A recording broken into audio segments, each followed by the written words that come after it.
casi, perdón, casi, a pesar de la intención de seguir con lo de la semana pasada, empezaba con el nuevo porque no encontraba el papel, pero bueno, lo encontré, así que vamos, lo encontré, así que vamos a arrancar. Bueno, voy a poner en silencio, sí, y ya arrancamos.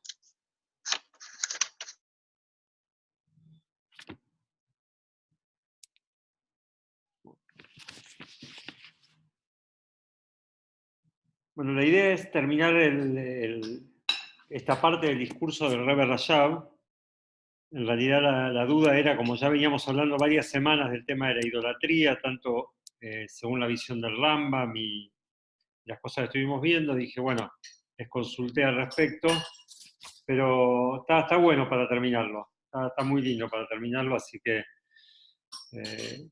nada más recordar que como no nos vamos a ver algunos hasta el lunes, el sábado a la noche, sábado en realidad tipo 6:30 de la tarde, Shabbat, empieza el ayuno de no, perdón, esta semana no, perdón. Olvídense. Esta semana es Rosh Chodesh Av, es el primer día del mes de Av, y se conmemora, entre otras cosas, el Yortzeit de el hermano de Moshe, Aarón Cohen, el sumo sacerdote. Que como dato interesante, que es una de las cosas que vamos a ver tal vez en la semana, es el único, hay 24 libros en el Tanaj. Está la Torá y están después los profetas y están todos los escritos y demás. Y sobre el único que está escrita la fecha de su fallecimiento en toda la Biblia es Aarón Cohen. Interesante, o sea, no sabemos cuándo falleció Abraham, cuándo falleció Isaac, sabemos cuándo falleció Moshe, cuándo fallecieron un montón de personas, cuándo falleció Miriam, pero todos son se induce de los escritos y se suman y se restan los días hasta que el Talmud nos enseña qué día falleció este o qué día falleció el otro. Pero claramente en ningún lado dice qué día fallecieron. El único personaje en toda la Biblia que dice, en todo el Tanaj, que dice cuándo falleció es Aarón Cohen, que falleció el primer día de Av. Sí, dale, Víctor. Bueno, ¿y entonces qué significa? Bueno, vamos a verlo después, la semana que viene. Esa es la parte del shiur, pero bueno, vamos a verlo la semana que viene. Quedamos con la duda. Está bien. Significa, para empezar, que era una persona especial, que por eso la Torá lo recuerda el día de su fallecimiento. Pero vamos a ver qué tenía de especial. Eso ya lo vamos a ver tranquilo. Bueno, entonces veníamos hablando los otros días que quién es aquel que hace idolatría, si podemos llamarlo de algún modo. Dice,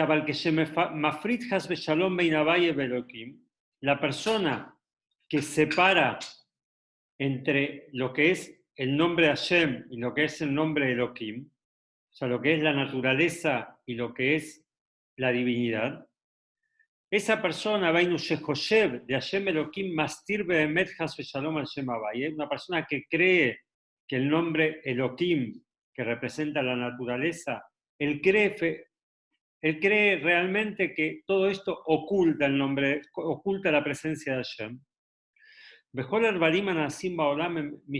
Y él piensa que todo lo maneja la naturaleza, el nombre Elohim.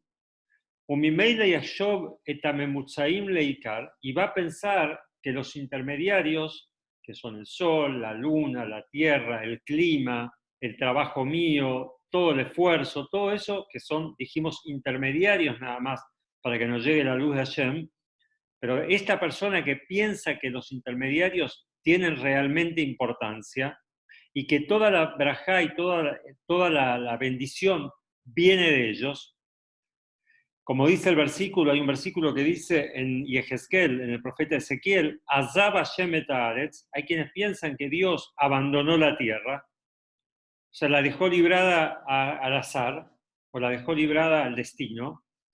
Le matan, estas personas dicen que todo el bienestar en este mundo viene de los mazalot, del mazal. El mazal en hebreo significa también un signo del zodíaco. Los mazalot son los signos del zodíaco. Entonces, cuando pensamos que todo viene de los astros y de la naturaleza, la persona que piensa así,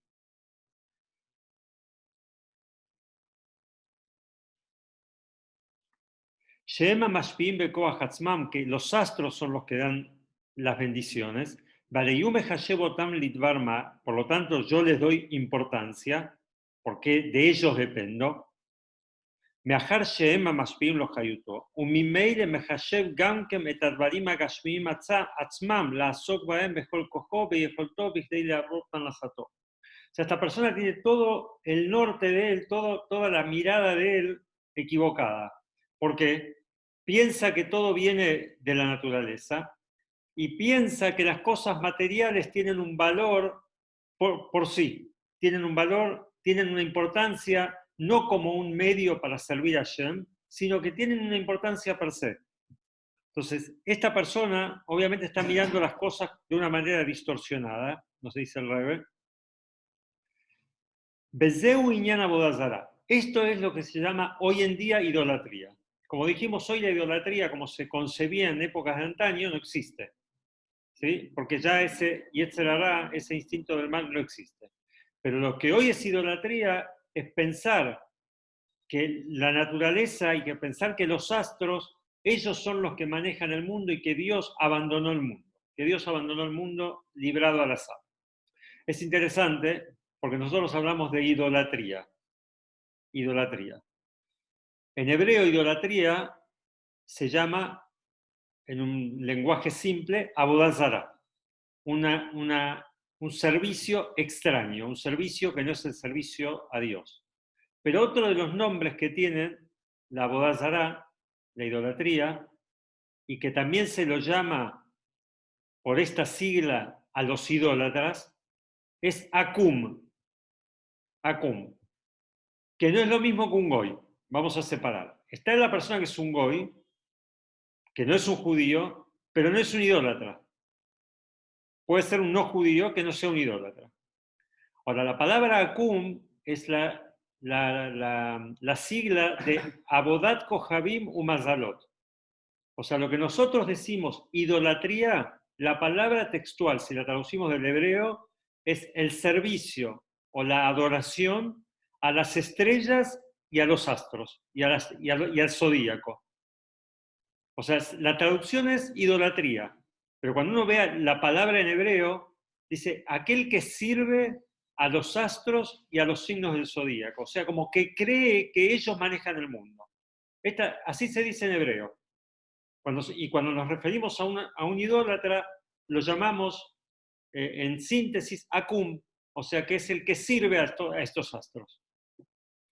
O sea, como que en hebreo la palabra idolatría no es idolatría, no es un ídolo de madera, un ídolo de piedra, sino servir a los astros, servir a la naturaleza. Sheobed, la Kohabimu Mazalot, que él sirve a las estrellas y al zodíaco, Umishtahabelahem, y se arrodilla frente a ellos. ¿Por qué se arrodilla frente a ellos? Porque él les da la importancia y piensa que todo depende de ellos. Ubazei Uban, acá hay un dicho hermoso que hay que entenderlo. Hay que entenderlo. Suena muy fuerte, pero vamos a entenderlo y es muy lindo. Dicen los sabios, hay un tratado del Talmud que se llama Avodat Zarah, que trata todos los temas de la idolatría, ¿no? Porque ahí hay que saber cuándo uno infringe la ley de la idolatría, cuándo está considerado un idólatra, ¿no? Hay leyes. ¿Qué dicen los sabios? Dice, Israel shebehutz laaretz, esto para los sionistas. Los sionistas aman este dicho, ¿no? Aman este dicho. Dice, Israel shebehutz laaretz, el judío que vive fuera de la tierra de Israel, es obdei avodat zarah betaharahen. Son idólatras en pureza.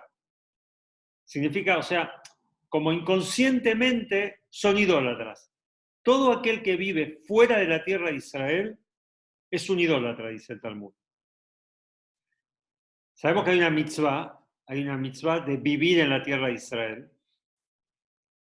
Es todo un tema ir a pasear a Israel y salir después de la tierra de Israel, porque hay una prohibición de salir de la tierra de Israel. La única autorización para no vivir en la tierra de Israel, hay 3 motivos. Uno es Parnasá, ¿sí? Tener sustento. Si uno no tiene sustento en la tierra de Israel y sí lo tiene fuera, entonces puede ir a vivir fuera de la tierra de Israel o irse de la tierra de Israel. Otro es para casarse. Si está buscando un shidduch y no encuentra a alguien apropiado en Israel, puede salir de la tierra de Israel para casarse. O si tiene que ir a casarse fuera de la tierra de Israel, puede hacerlo.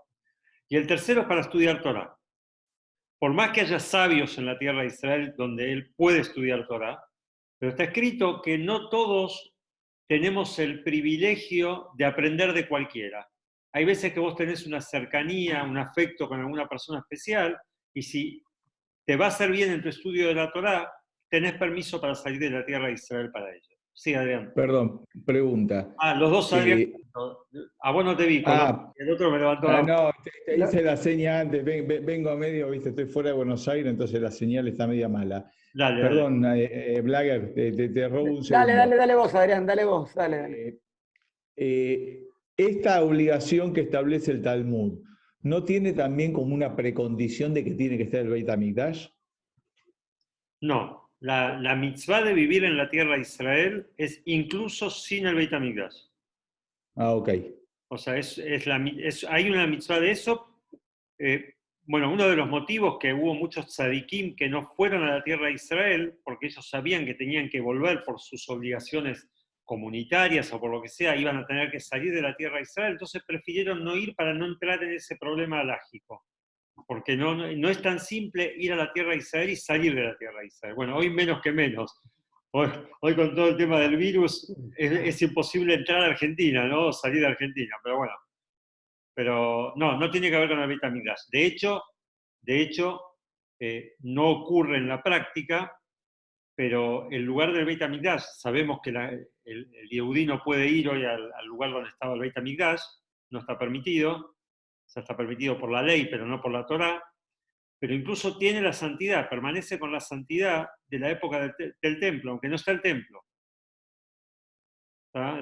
Bueno, a otro Adrián, dale, vamos, Adrián. No, la pregunta es, ¿los tzadikim también tienen esas 3 excepciones o si una vez que entran ya no pueden salir, no importa cuál fuera el...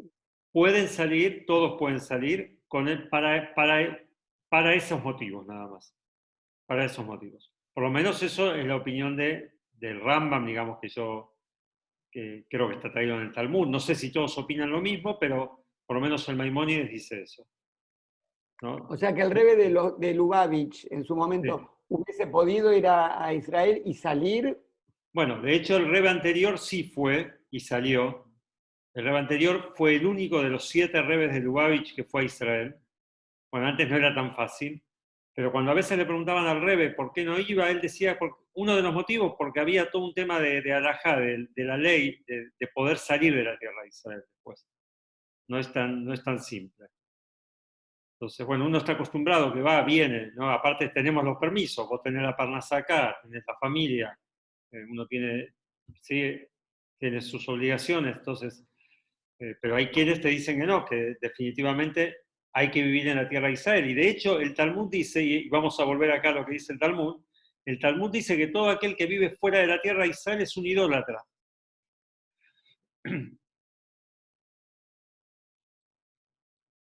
Entonces dice el Rebbe Rashab pregunta, a priori no entiendo, Valorrov Israel en Behutz Laaretz. ¿Podemos decir esto de la mayoría del pueblo de Israel que vive fuera de la tierra de Israel? O sea, esto fue dicho en el año 1896. Hoy no sé, hoy creo que la mayoría del pueblo de Israel, o por lo menos la mitad, vive en la tierra de Israel. ¿Sí? Pero en esa época había muy pocos. Entonces dice, ¿cómo puede ser que el Talmud declare que todos nosotros somos idólatras? Dice el Rebbe.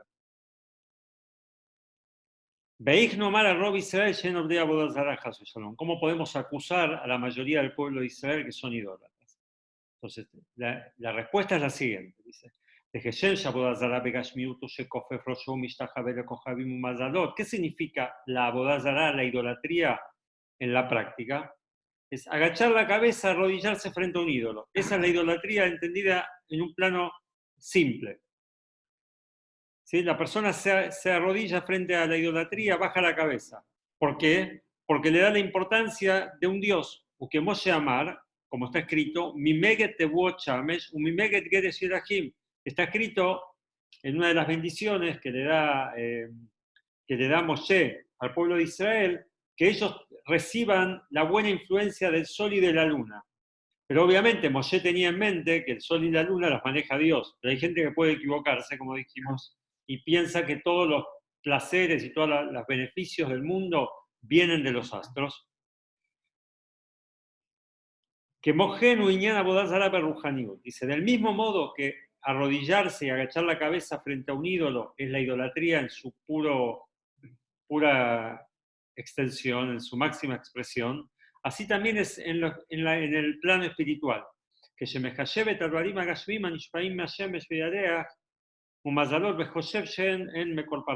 cuando la persona, lo que venimos diciendo recién, piensa que su parnasá y su bienestar viene de la naturaleza, está agachando la cabeza, y ahora vamos a ver cómo es que agacha la cabeza, pero está haciendo idolatría, porque piensa que él depende de ellos. Y del mismo modo que aquel que se inclina frente a un ídolo. Así también es en el plano espiritual, cuando la persona se anula y anula su mente a las cosas materiales y a las cosas que me los provee la naturaleza. Veainu que shenotenda atov belibo beesek badvarim agashmim. Y esto significa cuando la persona se entrega en cuerpo y alma, su mente y su corazón está totalmente entregada a las cosas materiales. Bedoeg belagata parnasá. Y se preocupa por la parnasá. Como dijimos la semana pasada, o el lunes, está ocuparse, que eso está bárbaro, y está preocuparse. Dice, preocuparse es idolatría. Preocuparse es idolatría. O sea, para un yehudí creyente, estamos hablando, no es idolatría en el sentido literal, pero para un yehudí creyente, preocuparse por las cosas materiales y no tener esa fe en Dios es idolatría. Y empieza a buscar vueltas en su trabajo, o sea, cosas que no debe hacer, las hace en su trabajo. Y piensa que de este modo va a tener parnasá y no de otro modo, y se olvida de Dios, que en realidad Dios es el que da la fuerza para tener el éxito. O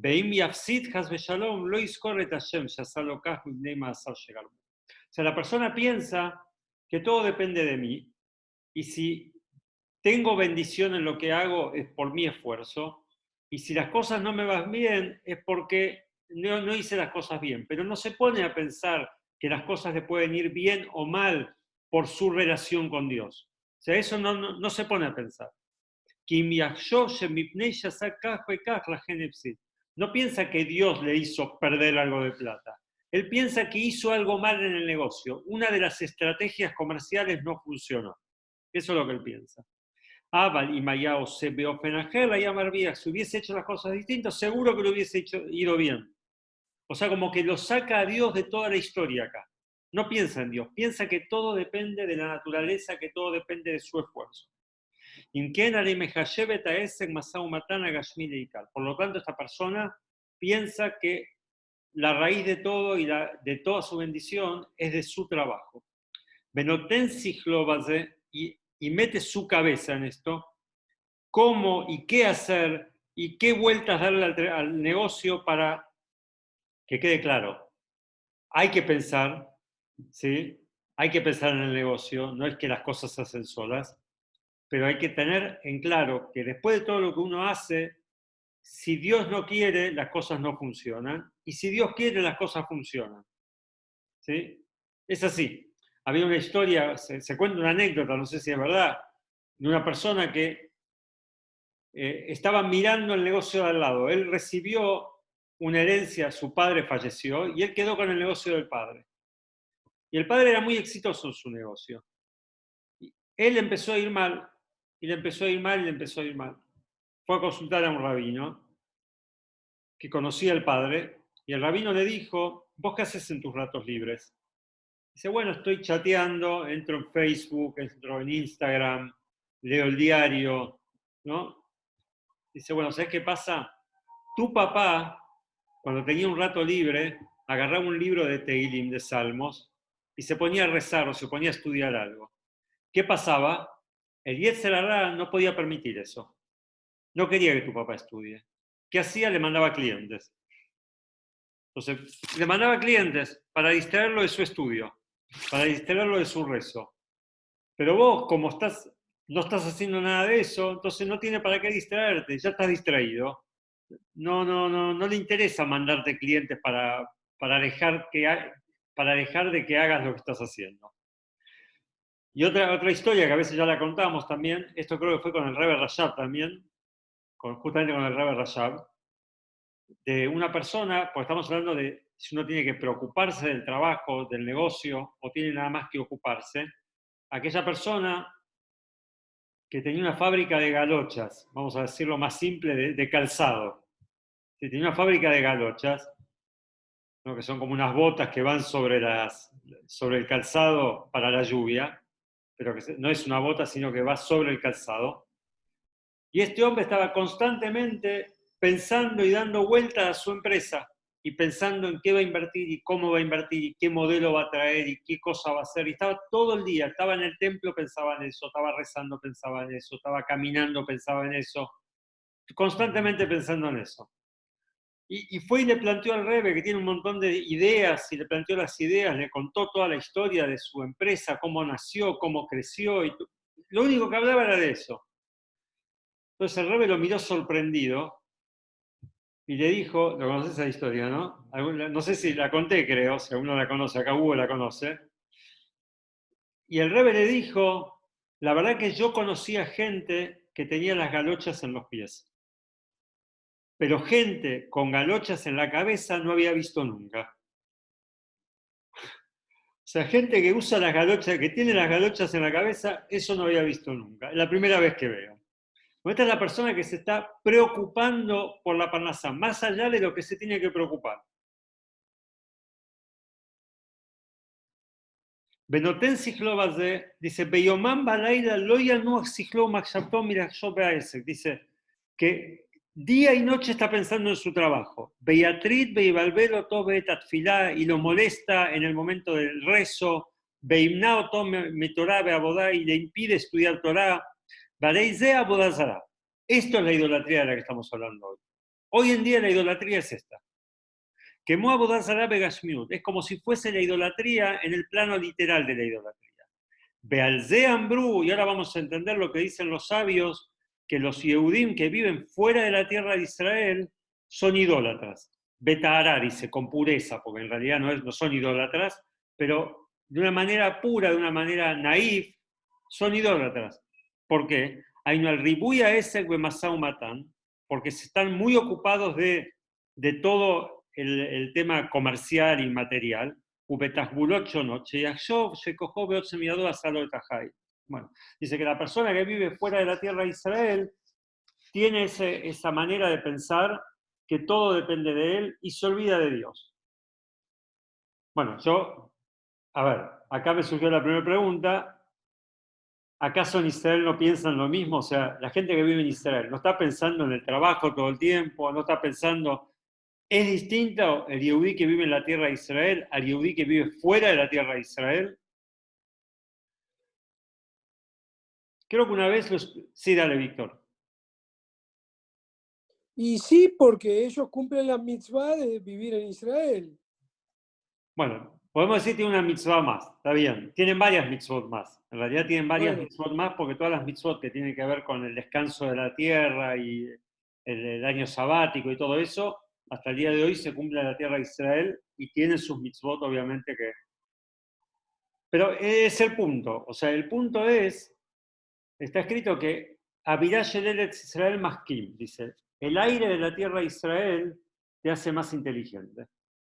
En realidad lo que también está escrito es que, obviamente, esas latitas que nos vendían hace muchos años con aire puro de la Tierra Santa, es porque existe ese aire puro de la Tierra Santa. O sea, no es que la persona es distinta, pero obviamente vos vivís en un ambiente donde se estudia Torah, donde se cumplen mitzvot, donde se respeta al prójimo. O sea, estoy hablando de esto en cualquier lugar del mundo. Te vas a ver influenciado por eso. Vivís en un ambiente que todo el tiempo se habla del trabajo, vas a estar influenciado por esto. De política, vas a estar influenciado por eso. Pero acá hay un extra, que la tierra de Israel tiene una santidad que te permea, o sea, se te mete dentro del cuerpo. Lo percibas o no lo percibas. Y dice, eso es lo que pasa. Vamos a verlo ahora en las palabras del Rebbe, dice. Dice, de todas maneras, dice, Mikol Makom Nikraim Obdea Bodazara Betahara. ¿Por qué se lo llama que hacen idolatría, pero con pureza? ¿Qué significa esto de con pureza? Sheyesh Limut Zhuta Leyem Mashem Bechutzlaretz. Que uno dice, no tienen la culpa. ¿Por qué? Porque están fuera de Israel. O sea, ¿por qué dice que si hacen idolatría con pureza? ¿Qué significa hacer idolatría con pureza? Son totalmente contradictorios. Dice, no, podemos pensar bien de ellos. ¿Por qué? Porque viven fuera de Israel. De Behutz Laaretz Nimshach Haor. Ahora, lo que vos dijiste, Víctor, lo vamos a decir en las palabras del Hasidut y de la Kabbalah, un poquito más profundo. Pero ¿qué es lo que vos dijiste? A veces decimos con palabras simples ideas muy profundas. Es eso. Dice que, ya que Adrián Kolonsky se mete de vuelta, que se cae a cada rato, pobre. Dice que Behutz Laaretz Nimshach Haor Alideit Lavshut Lebush Asia. Shehu Lebush Gas Meod. Que Moshe Nilbaer Makom Acher. Dice, fuera de la tierra de Israel, la luz divina viene como más opacada, viene más oculta. Está oculta. Y hay tanto ocultamiento que uno no ve la divinidad fuera de la tierra de Israel. O sea, son dos cosas separadas. Por un lado, podemos entender que la gente se ve influenciada porque la luz de Dios no llega como en la tierra de Israel. De todos modos, igual siguen siendo idólatras porque deberían como sobreponerse a eso y ver que está Dios detrás de todo. O sea, como que tiene los dos extremos. Por un lado, los llama el Talmud que son idólatras, pero por otro lado, les encuentra un mérito que, bueno, no tienen la culpa, porque no reciben la luz divina como se recibe en la tierra de Israel. Ah, entonces no son idólatras. Dice, no, sí, son idólatras, pero son puros, o sea, lo hacen sin intenciones. Mikol Makom dice, se lo llama idólatras, ¿por qué? Porque él tiene que buscar la verdad, como en su momento contamos que la buscó Abraham Avinu. Abraham Avinu vivía entre idólatras y él buscó la verdad hasta que la encontró. Entonces, ¿por qué nos llaman idólatras a los que vivimos fuera de la tierra de Israel?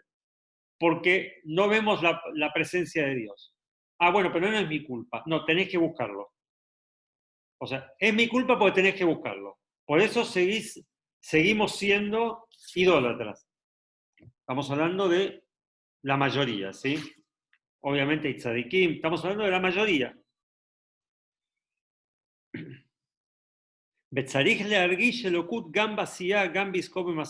Y él tiene que sobreponerse y ver la divinidad incluso en las cosas materiales. Literalmente, como estudiamos del Maimónides sobre Abraham Avinu, que él estaba en una sociedad que no lo ayudaba para nada, y sin embargo él buscó y encontró a Hashem. Más nosotros, o sea, imaginémonos, Abraham no tenía de quién aprender. O sea, a él le surgió solo la inquietud esa. No tenía de quién aprender.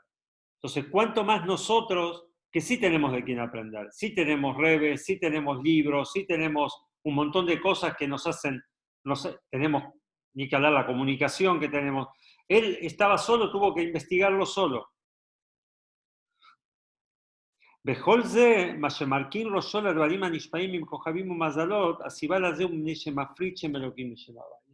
por qué la persona llega a este punto de inclinar su cabeza frente a las cosas mundanas, porque él divide entre el Dios que crea el mundo y la naturaleza. Ese es todo el punto.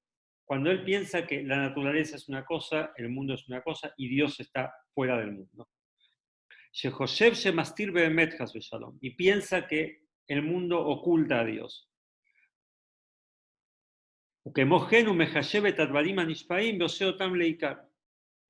¿Sí? Y él le da importancia, como ya dijimos y repetimos varias veces, él le da importancia a las cosas materiales y no al Dios que está oculto tras de él, atrás de las cosas materiales. Y acá vamos a terminar. Abal que Shemeyajeta, Valle Beloquim, pero la persona que entiende que no hay dos mundos.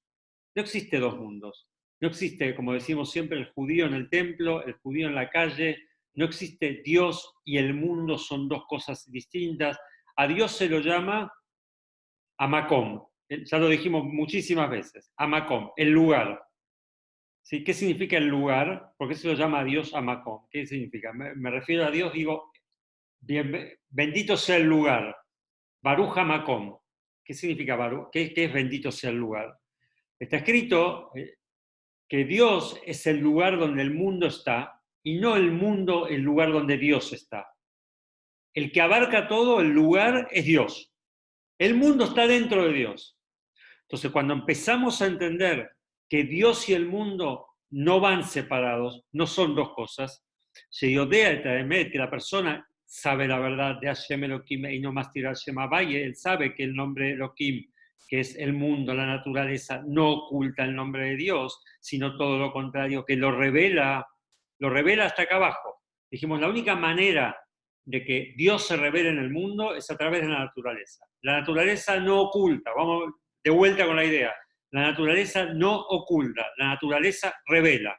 Cuando uno ve el mundo, a menos que quiera ser un ciego, ¿sí? Porque vos podés hablar que las cosas se fueron transformando, que las cosas a partir de una partícula se fue creando solo el mundo, podés ver todo eso. Podés inventar. Yo creo que les hablo siempre de mi programador, tiene un sitio en internet que habla sobre la creación del mundo, ya se lo dije el otro día. Y estadísticamente hablando, la persona estudia estadística, entiende que con un análisis que él hace, ¿no? Bastante largo, la probabilidad de que el mundo se hizo solo es cero. ¿Sí? O sea, cero. Entonces, nos podemos engañar y decir, sí, hubo una partícula que explotó, que esto, que aquello, y que se transformó, y que todas esas cosas fueron errores que se fueron encadenando hasta llegar al mundo que tenemos hoy. Porque según las teorías, son errores, fueron como Dios libre cuando, bueno, no quiero dar ni el ejemplo, cuando un animalito sale defectuoso, ¿sí? Un animalito sale mal, puede pasar una vez, pero no puede ser que se encadena un error atrás de otro. Entonces, según estas teorías, hubo un encadenamiento de errores que tardó millones de años que devino en este mundo. Y todos los errores combinaron exactamente para que tengamos un mundo como el que tenemos. Sí, podés pensar lo que vos quieras. El mundo es libre, podés pensar lo que vos quieras. ¿Tiene lógica? No tiene lógica. Dios tampoco tiene lógica, pero tampoco trato de entenderla. Y él sabe entonces que todas las cosas son solamente medios de Dios para traer el bienestar al mundo. Por lo tanto, él no le da ninguna importancia a las cosas materiales, más que lo que valen materialmente para servir a Dios, pero no le da una importancia especial, particular a las cosas materiales. Kimaikaru elokut, porque lo principal es Dios. Kiuja yeja, él es tu vida, así está escrito en la Torá, en el último libro de la Torá. Y él es el que te da la fuerza para tener éxito. Por eso también la persona cuando está ocupada en cosas comerciales, en cosas materiales, o sea, estamos pensando en una persona que se nos pide a cada uno de nosotros que en nuestra vida material, cuando estamos trabajando, estemos unidos a Dios, conectados a Dios. El otro día me quedé pensando, perdón que meto esta idea en la mitad, porque los veo ahí sentados, me veo a mí, hablando, lo veo a Hugo, y me pasa cada vez más que, y lo hablaba el otro día con uno de mis hijos, con Aitán, me pasa cada vez más que hoy tenemos tanta información y no tenemos idea de la información que tenemos. O sea, hoy estamos hablando de la luz divina, de la revelación divina, ideas que hay gente que no tiene la menor idea de lo que estamos hablando. O sea, y ya lo hablamos alguna vez, incluso dentro del ámbito ortodoxo, aquel que no estudia la Kabbalah, que no estudia el hasidismo, todos estos conceptos de la luz de Dios y de que Dios se oculta en la naturaleza, vos vas a ver tipos que no tienen la menor idea de lo que le estás hablando. O sea, estamos hablando de cosas muy profundas que yo me sorprendo, les digo la verdad, es un placer cuando me pasa de estar con mis nietos, con algunos de mis nietos, y los escucho hablar, chicos de 6 años, que te hablan del instinto del bien, del instinto del mal, del alma animal, del alma divina. Digo, pero 6 años, o sea, ¿de qué están hablando? Los pibes tienen que estar armando el Lego, ¿no? Y están hablando de cosas que hay gente grande que no sabe que existen. Entonces, dice que ¿quién es el que no sirve a los ídolos? ¿Quién es el que no hace idolatría? Aquel que incluso en su vida terrenal, en su vida mundana, está unido a Dios. ¿Qué significa estar unido a Dios? Que incluso cuando estás trabajando, estás cuidando las mitzvot positivas y no transgredir una mitzvah negativa. Y estudiar la Torah todos los días, cada uno según sus posibilidades. El que puede 5 minutos, 5 minutos, el que puede 1 hora, a la mañana, 5 minutos a la noche. Es cada uno según sus posibilidades. Y como ya dijimos los otros días, que el estudio de la Torah incluye enseñar la Torah, ¿sí? Tener ese tiempo para transmitir también a otro. Y una persona así va a estar completa con Hashem y con su Torah, y con el servicio a Dios bendito. Bueno, acá termina el discurso del Rebbe. Creo que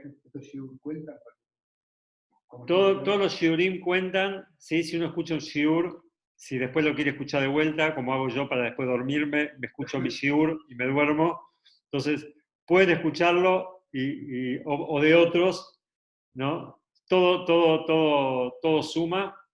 Y uno tiene un rato libre, sí, Hugo. No, digo, volviendo al tema de la ideología, sin llegar a la ideología, el judaísmo cree en la influencia de los astros. El judaísmo cree, se escuchó la pregunta de Hugo, si el judaísmo cree en la influencia de los astros, sin llegar a idolatría. Entonces, la otra vez hablamos un poquito, después de clase, pues ya habíamos cortado, estábamos acá con Hernán y con Hugo, que está lo que se llama el shituf. Hay dos temas en la idolatría. Está el negar la existencia de Dios y está el asociar a Dios con otras fuerzas. ¿Sí? ¿No? Como que Dios es el Dios de los dioses, pero hay otros dioses. Entonces la Torá sí cree en la astrología, sí cree que existen, y de hecho que tiene influencia, pero siempre decimos, el Yehudí está por encima de eso. El Yehudí está por encima del Mazal. Entonces, sepamos que nosotros, si hacemos las cosas como Hashem quiere, somos los dueños de la naturaleza. Así solía decir el Rebbe, que el dueño del mundo es el Yehudí. El Yehudí es el dueño del mundo. Hablado, no como